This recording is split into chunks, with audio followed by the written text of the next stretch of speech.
कडे ह्या सगळ्या टर्म्स आहेत का?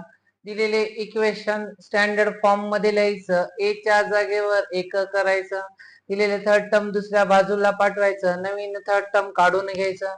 1/2 tt is equal to 1/2 b चा स्क्वेअर. आलेले tt इक्वेशनच्या दोन्ही बाजूस मिसळायचं, ऍड करायचं. इक्वेशनची एलएचएस कम्प्लीट स्क्वेअर मिळवायचा. व्हेरिएबलला व्हेरिएबल मधल्याचे चिन्ह, तिसऱ्याचे स्क्वेअर रूट, ब्रॅकेटचा स्क्वेअर टाकिंग स्क्वेअर रूट करून पुढे सोडवायचं. आता एखादा क्वेश्चन सांग मला. तू ह्याला नव्हतीसच का पहिल्यापासून? पहिलाच सांग क्वेश्चन प्रॅक्टिस सेट मधला. 2.3 आहे ना. X square plus x minus 20 is equal to 0. हे पहिलं गणित आहे. दिलेले इक्वेशन स्टँडर्ड फॉर्म मध्ये लिहायचं. लिहिलेलं आहे का? ए च्या जागेवर एक करायचं. मग कम्पेअरिंग विथ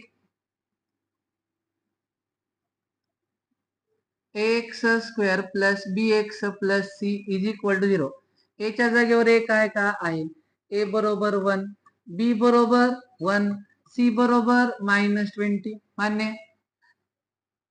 ए च्या जागेवर एक करायचं झालं. दिलेले थर्ड टर्म दुसऱ्या बाजूला पाठवायचं. आता थर्ड टर्म कोणती आहे? 20. -20 तिकडे गेला +20 म्हणजे मायनस निघून जाते. इक्वेशन नंबर 1 बॉक्स करायचं. बॉक्स केल्यानंतर आता नवीन थर्ड टर्म काढून घ्यायचं. T is equal to 1/2 into B चा स्क्वेअर. 1/2 बी आहे 1, सॉरी 1, बी आहे 1 चा स्क्वेअर म्हणजे 1/2 चा स्क्वेअर. 1/2 इंटू 1 1/2, 1 चा स्क्वेअर 1, 2 चा स्क्वेअर 4. 1/4 हे नवीन थर्ड टर्म आलेलं आहे. ऍड टी म्हणजे third term in equation 1 both sides. दोन्ही साइडला त्याला ऍड करूया.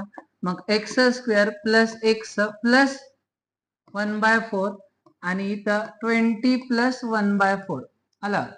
इक्वेशनची एलएचएस कम्प्लीट स्क्वेअर मिळवायची. कशी मिळवायची? व्हेरिएबलला व्हेरिएबल मधल्याचं चिन्ह, तिसऱ्याचे स्क्वेअर रूट, ब्रॅकेटचा स्क्वेअर. 1/4 चं 1/2. आता काही नसते, एक असते. डिनॉमिनेटर सेम आहेत का? नाही. खालको 4 1 जा 4, तिरको 20 चोक 80, 1 1 1, तिरको केला. एक्स प्लस 1/2 चा स्क्वेअर 20 1 80 आणि 1 81/4.